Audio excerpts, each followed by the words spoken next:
Évangile selon Marc, chapitre 11.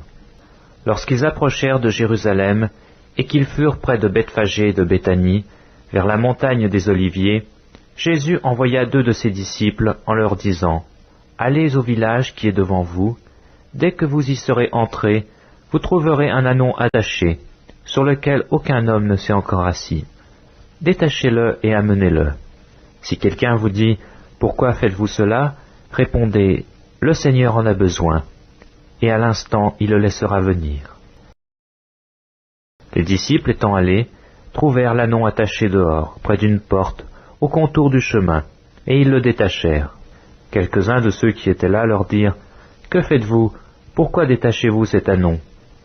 Ils répondirent comme Jésus l'avait dit, et on les laissa aller. Ils amenèrent à Jésus l'ânon, sur lequel ils jetèrent leurs vêtements, et Jésus s'assit dessus.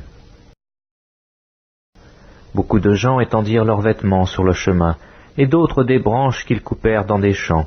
Ceux qui précédaient et ceux qui suivaient Jésus criaient, « Hosanna, béni soit celui qui vient au nom du Seigneur. Béni soit le règne qui vient, le règne de David, notre Père. Hosanna dans les lieux très hauts. » Jésus entra à Jérusalem dans le temple.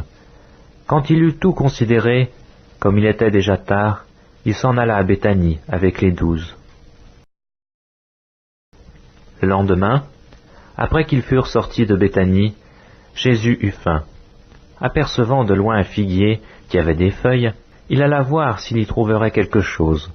Et s'en étant approché, il ne trouva que des feuilles, car ce n'était pas la saison des vignes. Prenant alors la parole, il lui dit, « Que jamais personne ne mange de ton fruit. » Et ses disciples l'entendirent. Ils arrivèrent à Jérusalem, et Jésus entra dans le temple. Il se mit à chasser ceux qui vendaient et qui achetaient dans le temple. Il renversa les tables des changeurs et les sièges des vendeurs de pigeons. Et il ne leur laissait personne transporter aucun objet à travers le temple.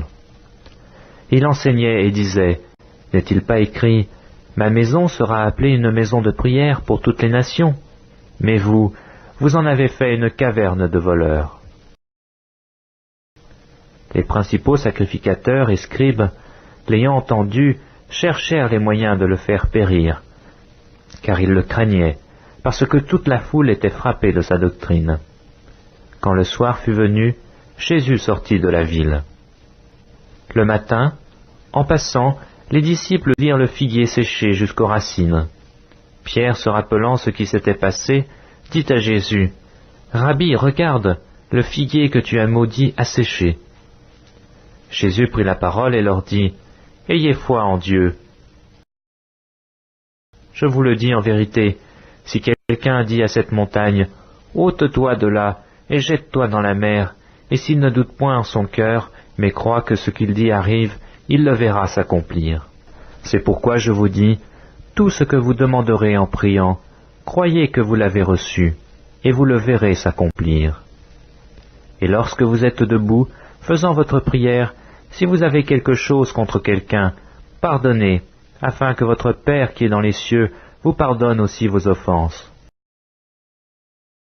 Mais si vous ne pardonnez pas, votre Père qui est dans les cieux ne vous pardonnera pas non plus vos offenses. » Ils se rendirent de nouveau à Jérusalem, et pendant que Jésus se promenait dans le temple, les principaux sacrificateurs, les scribes et les anciens vinrent à lui et lui dirent, « Par quelle autorité fais-tu ces choses? Et qui t'a donné l'autorité de les faire ?» Jésus leur répondit, « Je vous adresserai aussi une question. Répondez-moi, et je vous dirai par quelle autorité je fais ces choses. Le baptême de Jean, venait-il du ciel ou des hommes? Répondez-moi. » Mais ils raisonnèrent ainsi entre eux. Si nous répondons du ciel, il dira, « Pourquoi donc n'avez-vous pas cru en lui ?» Et si nous répondons des hommes, ils craignaient le peuple, car tous tenaient réellement Jean pour un prophète. Alors ils répondirent à Jésus, « Nous ne savons. » Et Jésus leur dit, « Moi non plus. Je ne vous dirai pas par quelle autorité je fais ces choses. »